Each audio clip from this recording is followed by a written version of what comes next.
Buenas tardes, queridos hermanos y hermanas, amigos de nuestro monasterio. Nuestra comunidad, desde la sencillez que nos caracteriza, quiere presentar el pequeño, casi diminuto libro del Padre Ezequiel. Lámpara es tu palabra, que con motivo de estar cumpliendo 30 años de ordenado sacerdote de Cristo, allá por el año 1984, hoy nos brinda con estos 20 poemas que conforman la obra. La presentación del libro estará a cargo de un monje ermitaño, poeta y literato, el hermano Javier García Parada, que también perteneció a nuestra comunidad y hoy es ermitaño en Huatusco, Veracruz. Don Jan Leclerc, un famoso monje benedictino de Luxemburgo, quien prologó 2 libros del Padre Ezequiel, decía que no hay vida benedictina sin literatura. Desde los claustros han brotado ríos y ríos de tinta, llevando a los demás una palabra que el monje se dice primero a sí mismo desde su experiencia mística y contemplativa, y por extensión es una palabra dicha a los demás. Es el caso de estos 20 poemas breves que conforman el libro que hoy presentará nuestro hermano Javier. El Padre Ezequiel es autor de varias obras publicadas en México y Argentina.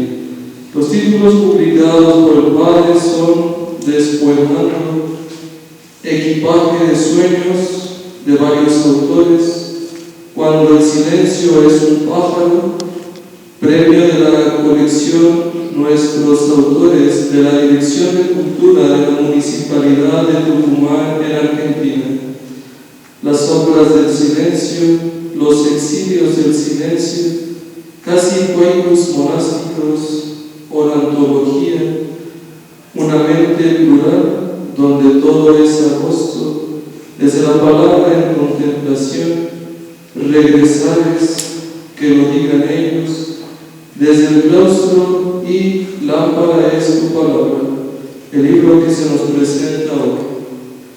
Dejemos que sea nuestro hermano Javier quien nos conduzca a través de sus palabras por el sendero de la contemplación a que nos llevan estos 20 poemas. Más tarde nos acompaña para esta ocasión especial el cuarteto de cuerdas Ubicantes del Conservatorio de Música de Celaya. Con ellos nos acompaña también el Padre Alejandro Montes, que fue el director del Conservatorio de Música de Celaya, amigo de nuestra casa, como el Padre Fernando Manríquez, párroco del Santuario de Atotonilco. Démosle un aplauso y escuchemos la presentación.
la poesía, en todas sus formas busca, nos dice Ray Saint-Martin, dar a luz una experiencia sustancial.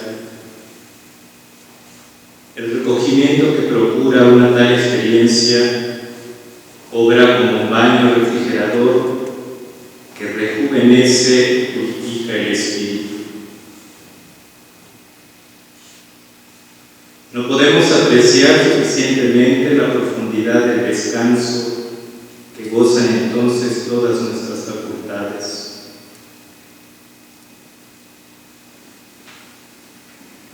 Extasiado, me sitúo en el umbral del misterio, al borde de la noche, que ilumina con silencio la espesura del que contempla.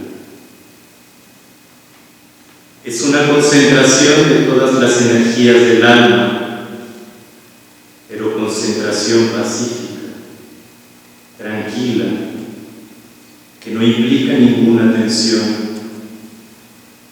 El alma entra en su reposo, en este lugar de refrigerio y de paz, superiores a todo sentimiento.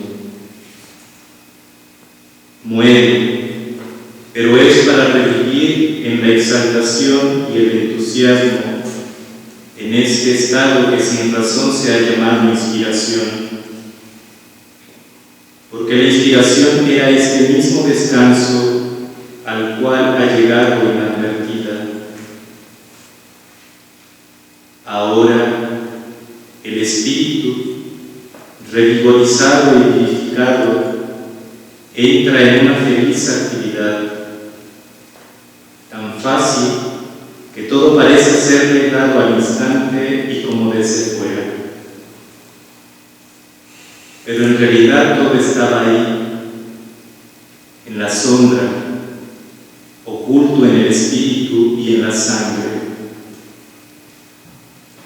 Todo cuanto va a salir a relucir estaba ahí, pero no lo sabíamos. No sabíamos ni descubrirlo, ni servirnos de él antes de habernos empapado de estas tranquilas profundidades.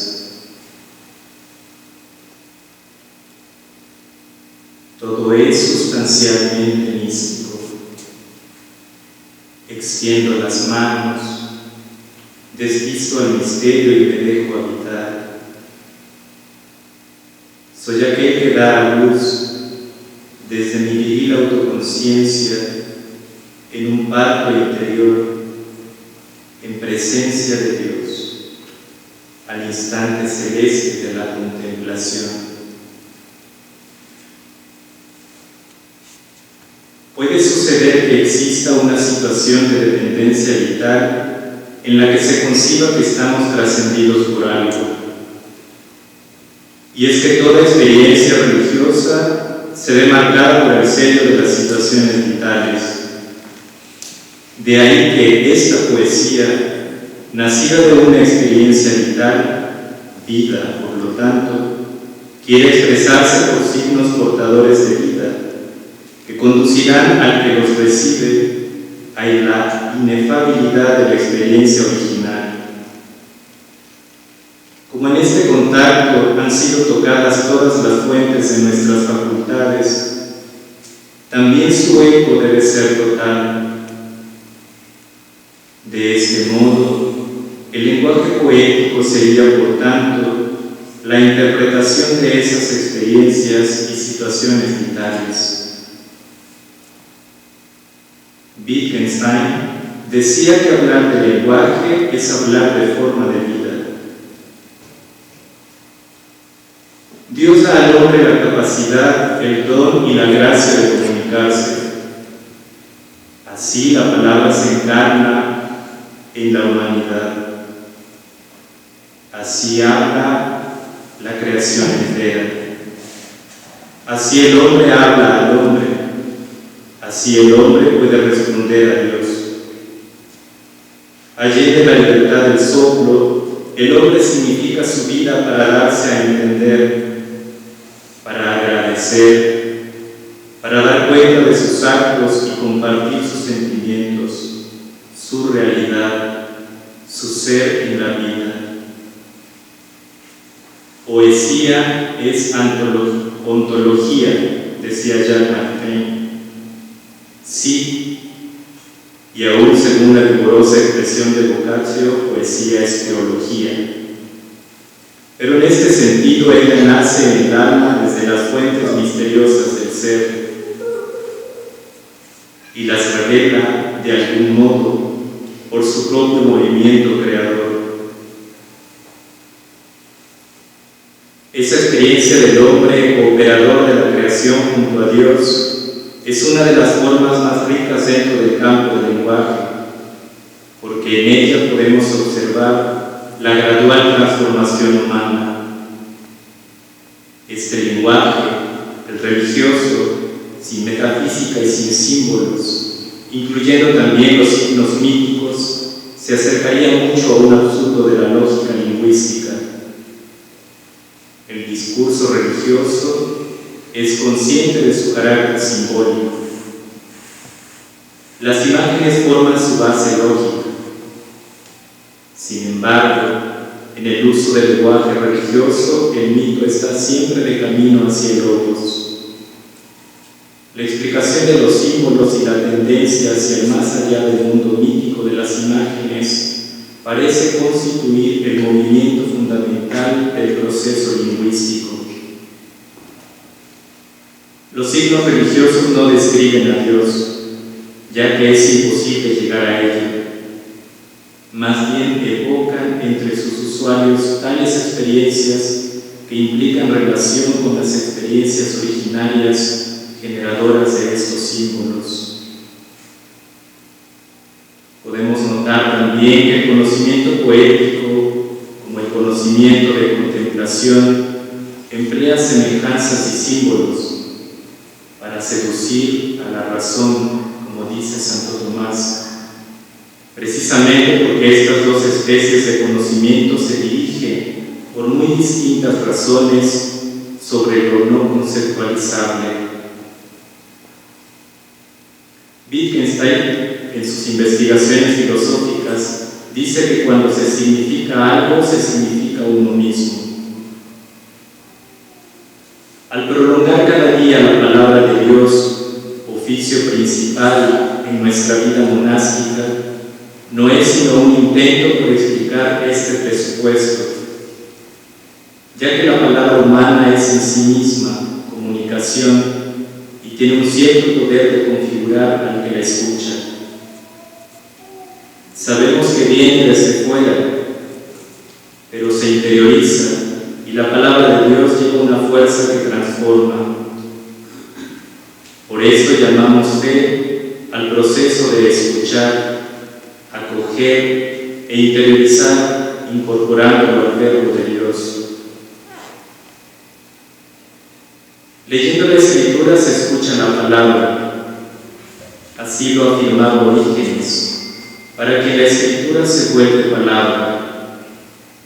Este paso de Escritura a palabra tiene lugar de modo privilegiado en la espiritualidad monástica, en la cual la repetición de palabras del pasado, de palabras escritas, se convierte en relectura constante de lo que Dios ha hecho y no cesa de hacer en medio de nosotros, el ejercicio litúrgico. Porque no es el pasado de donde emerge la palabra, es la palabra siempre actual, la que hace emerger el sentido profundo que reside en cada texto saboreado. Este saborear, gozar, hacer carne la palabra, es lo que el poeta llama contemplación. Y contemplación es la mejor palabra que encuentro para hablar de la poética de Ana Ezequiel. Contemplación que se comparte como un trozo de pan, como sonoridad impresa en este desierto azul que nos conmueve. Todo es presencia aquí, todo es gracia. Porque tú y solo tú eres el único capaz de cambiar lo malo en bueno y resucitar desde la vida a aquel que muriendo vive buscándote día a día. Hay una insistencia en la escritura monástica que nos devuelve al asombro de la vida.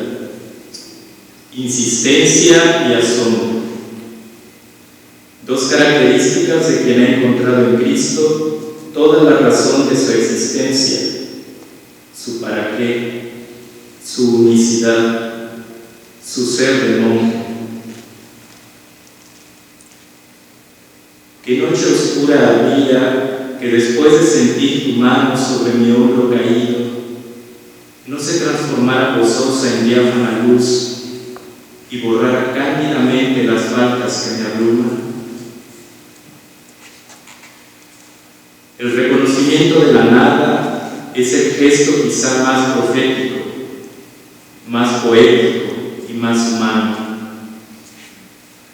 De este saberse nada es en donde viene toda la posibilidad de recreación paulatina, constante, que nos asegura el voto de conversión que profesamos, los llamados a vivir bajo el calor abrasador de este misterio. Aunque pongas tu mano en la hendidura de la fe, pero muéstrate.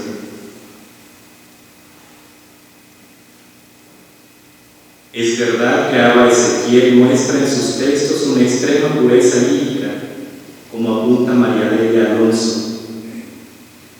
Su obra poética nos asegura este testimonio de un paisaje del paso de su vida de hombre a monje, como la de todo cristiano que se ha comprometido a vivir este camino.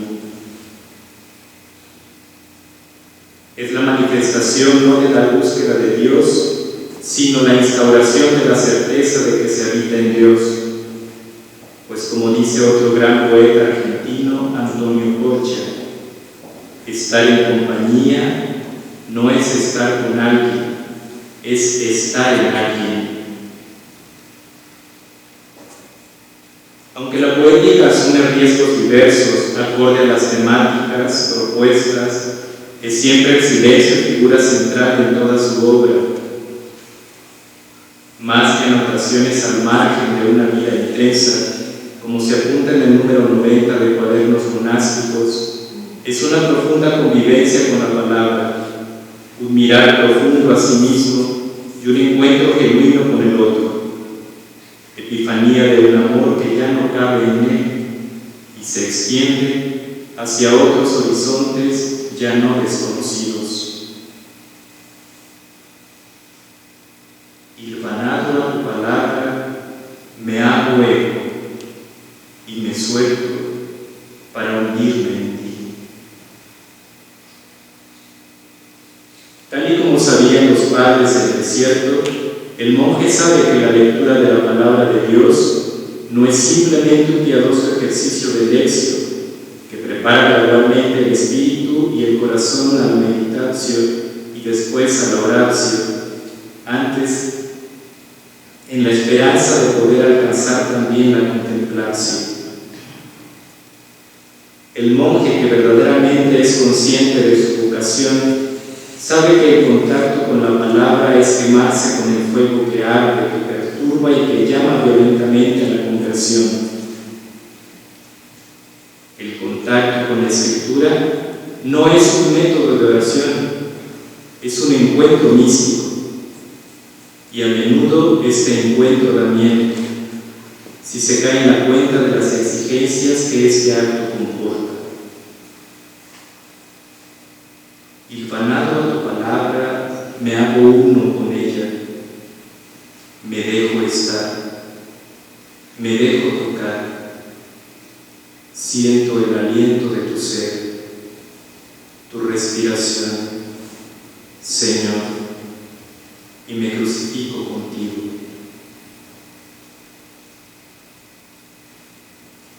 En la conferencia número 14 de Casiano, Abba Lesperos nos dice que debemos tener el celo de aprender de memoria una serie de textos sagrados y rememorarlos sin cesar. meditación continua, dice, nos procura un doble fruto.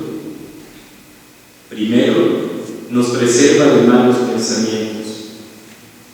Después, esta recitación o meditación continua nos llevará a una comprensión que se renueva continuamente. Inesteros tiene esta frase admirable: a medida que por este estudio nuestro espíritu se renueva, las escrituras comienzan también a cambiar de rostro. Una comprensión más misteriosa nos es dada, cuya belleza crece con nuestro progreso. He aquí el lazo indisoluble entre la puesta en práctica de las escrituras y la capacidad de comprenderlas a nivel más profundo.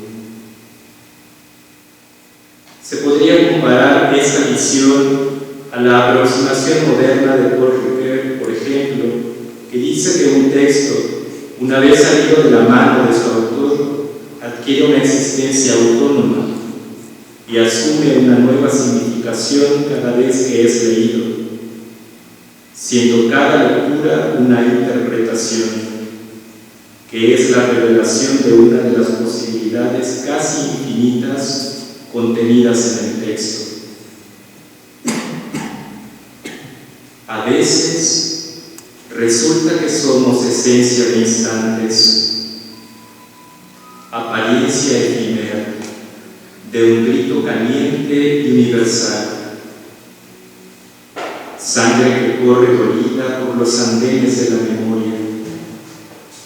Resulta que somos también como un paréntesis de humo que esconde avergonzado una génesis inmemorial, producto de una sucesión de creaciones. Y a veces ocurre que sin pensarlo ejercemos como de natural la innegable caligrafía de Dios. No existe comprensión e interpretación de las Sagradas Escrituras sin una precomprensión. Bajo este punto de vista es claro que la vida monástica, hecha de silencio, de soledad y de ascesis, constituye una precomprensión que condiciona ampliamente la comprensión de la Escritura.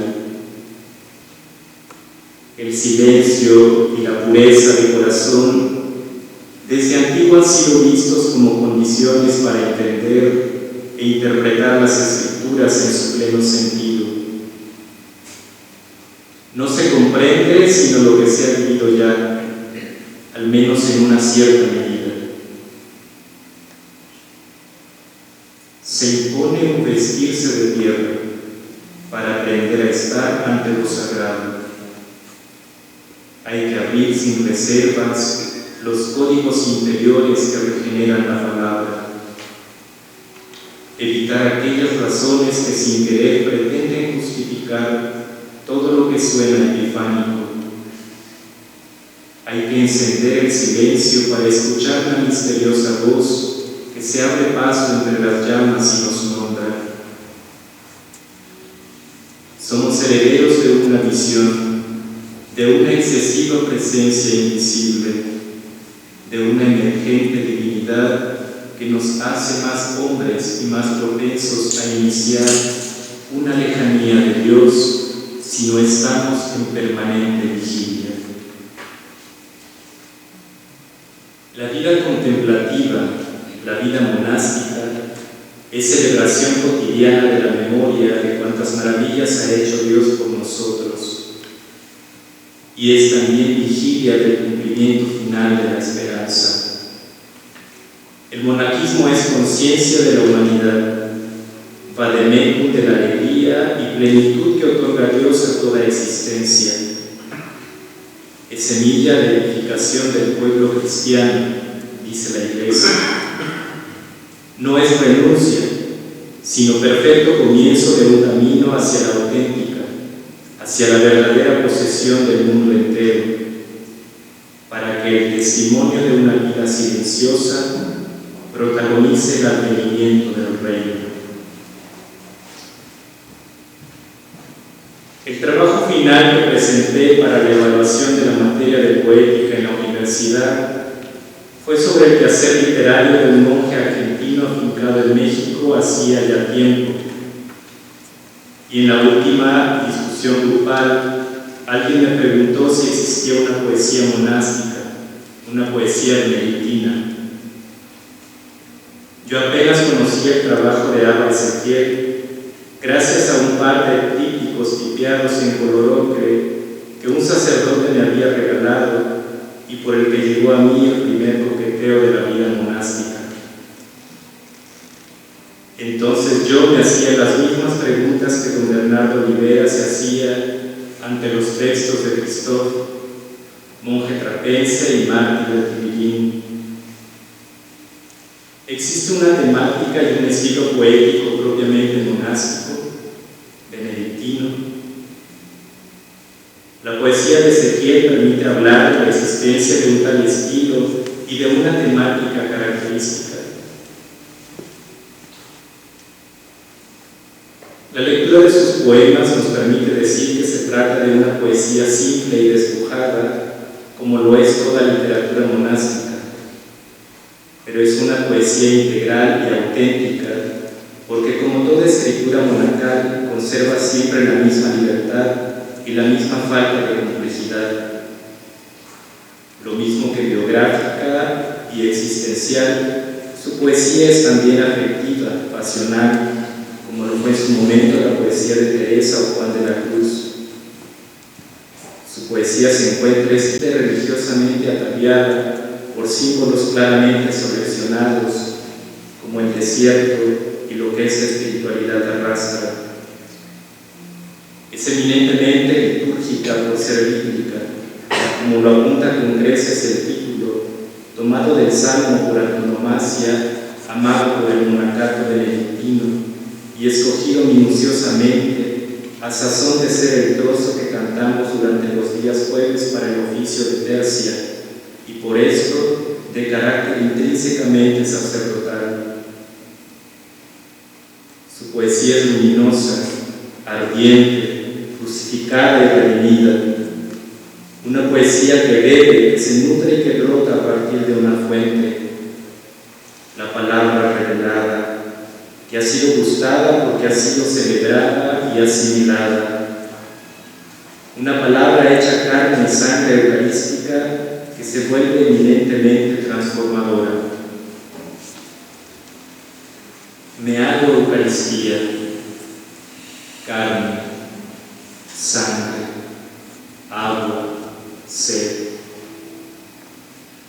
Me doy, me ofrezco, soy tú.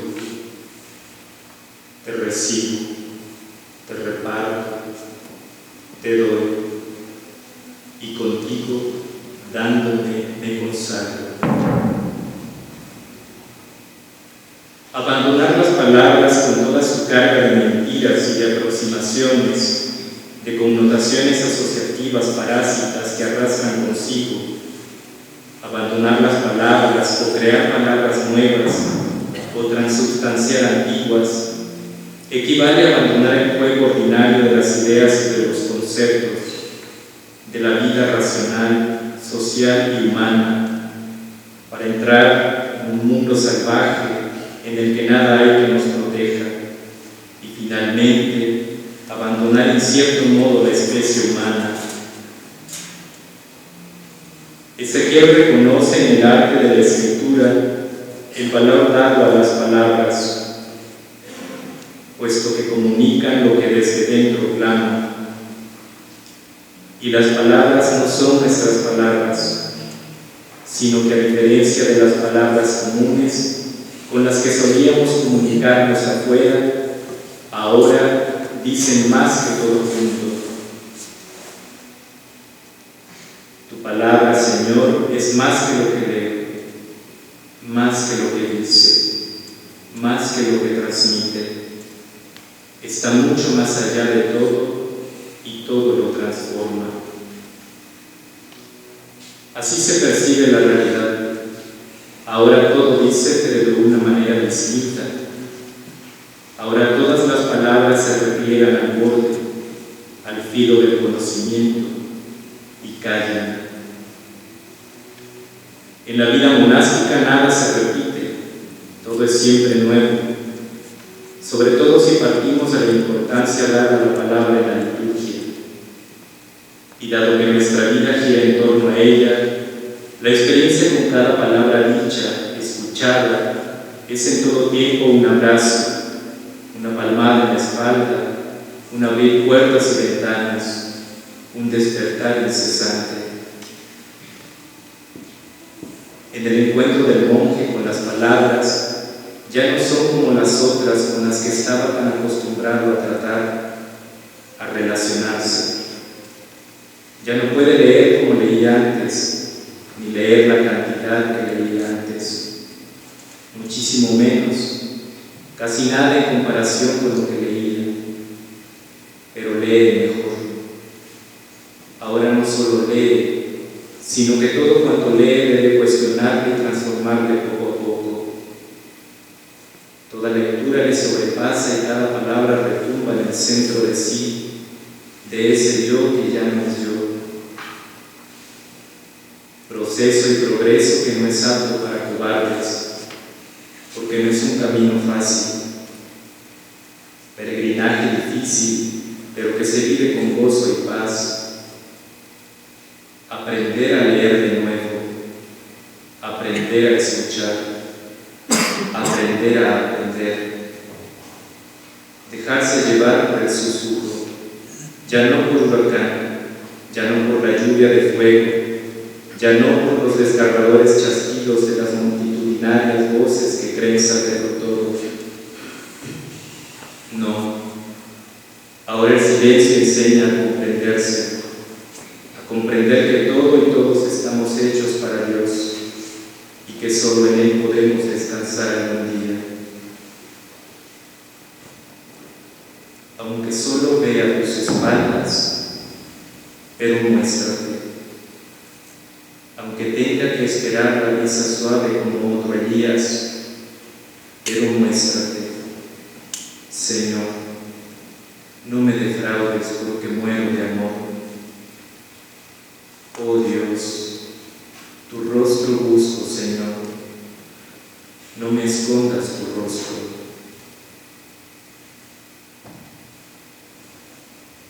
La gracia eleva el alma y la enriquece con capacidades divinas, pero la cultura la afina y la embellece, haciéndola por lo mismo, nos dice Jean Leclerc, más apta para recibir y expresar los dones de Dios. Y es que desde sus orígenes, la vida monástica de Occidente tiene un carácter literario. Así, todo cristiano que ha sido llamado por Dios a este camino particular de vida, todo monje sabe que no tiene escapatoria, pues habiendo renunciado a todo lo que venga de un simple mortal, puede aceptar lo que le viene de Dios, su verdad bajo las formas de la belleza. Y es que una oración solvente se expande por el cosmos. La palabra que entra en el corazón del monje y se esparce mediante los lazos de la cultura pone en cualquier espíritu abierto el hambre de una felicidad que sustancialmente solo puede ser satisfecha con autenticidad en la eternidad. Y continúa Jean Leclerc, de este modo, la fe y la literatura, unidas como en el caso del ejercicio poético, lejos de saciar al cristiano lector, estimula su sed de Dios, su deseo de infinito. Cumplir con esta labor, ejercer este oficio de poeta, es también intentar asir esta experiencia de Dios, que escribe en el corazón del monje, como fuego abrasador, la intensidad del vuelo. Desde la medular belleza a la que se asciende por el alma, desde la aventura teológica de una ruta inimaginable, desde aquel que es el ser, la belleza consumada, el bien absoluto. Escribo sin cartografías literarias, desde mi ascensional ser de criatura, desde el esplendor de la verdad y los gestos del alma, desde el abandono del que ama hasta convertirse en el amado, escribo.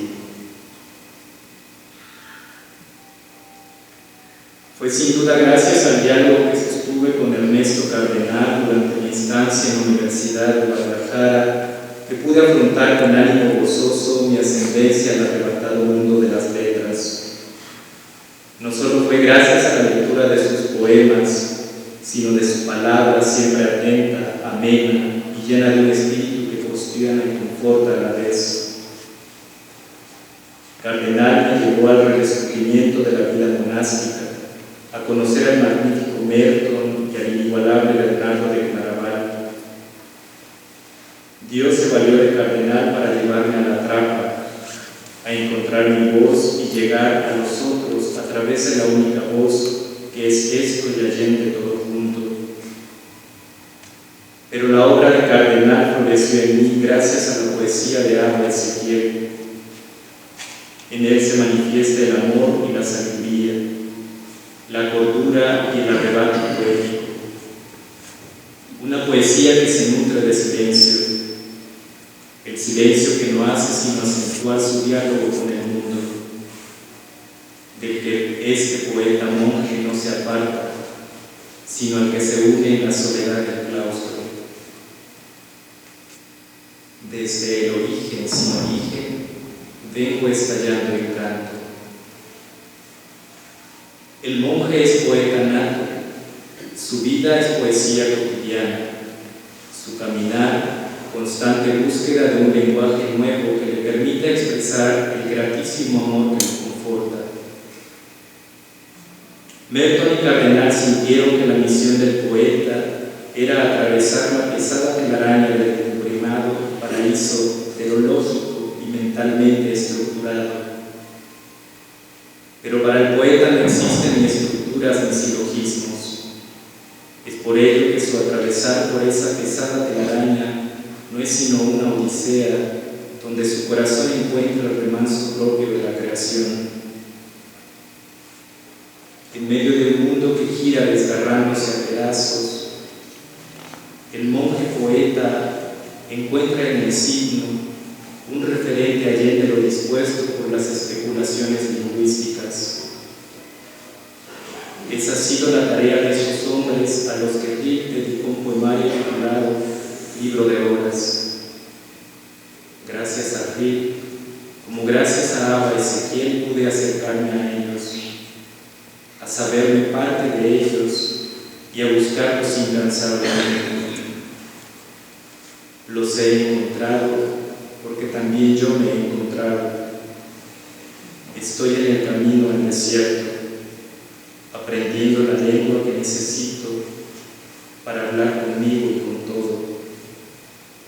El silencio.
Muchísimas gracias a todos.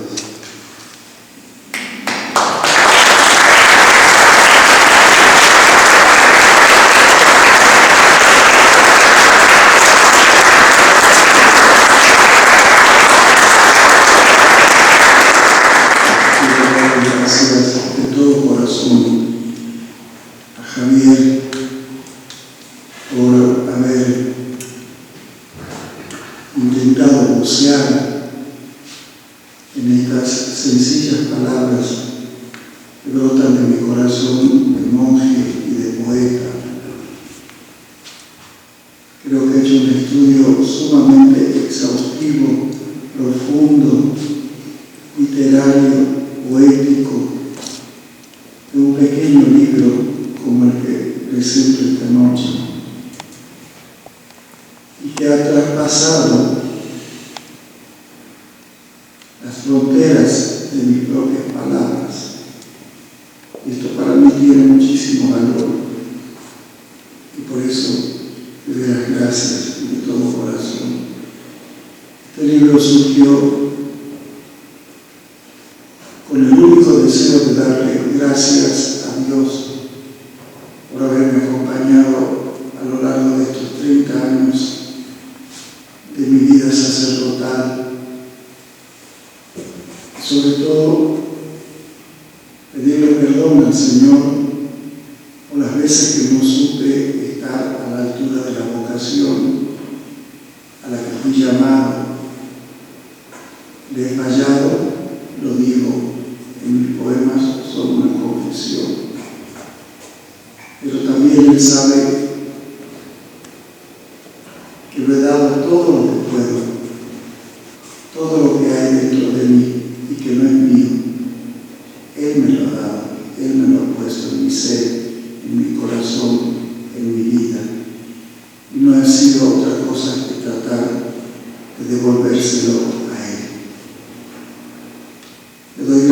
Señor porque me ha sostenido a lo largo de estos 30 años. Le doy gracias a mi comunidad porque me ha acompañado siempre. Gracias a nuestros hermanos soldados por su cariño, por el apoyo que siempre nos han brindado. A los amigos del monasterio, especialmente quiero darle gracias al Padre Fernando, nuestro párroco, que también ha sido presentador de mis libros varias veces, que siempre nos apoya y está al lado nuestro. También al Padre Alejandro Montes, que fue el director del Conservatorio de Música de Celaya, también amigo de la comunidad. Quiero que me ayuden a pedirle al Señor que me dé fortaleza, que me dé docilidad para lo que Él me pide, que me dé entereza y sobre todo que me dé verdad. Que me dé verdad para seguir viviendo esta carrera de sacerdocio monástico. Al finalizar este acto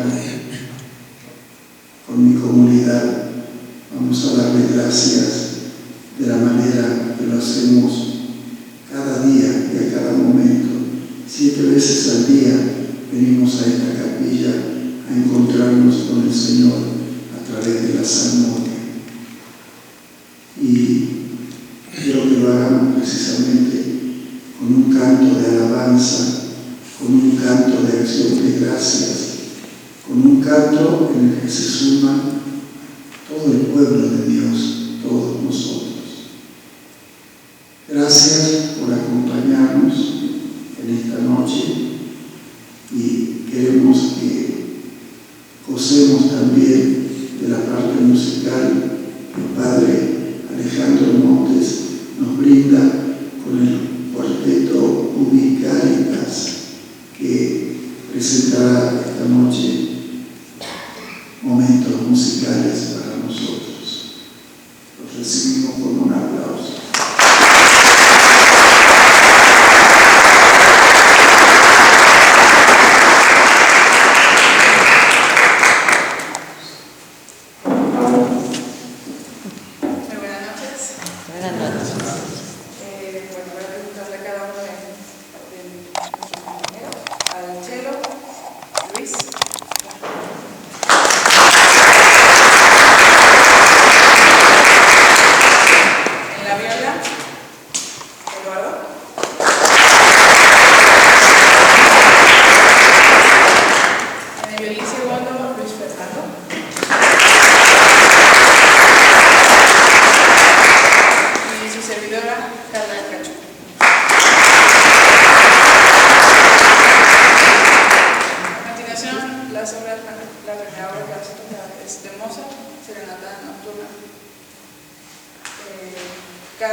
cantando el Salmo 150.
Queremos invitarlos a que compartan un pequeño refrigerio con nosotros en el comedor del monasterio preparadito todo, pero así nos vamos a seguir.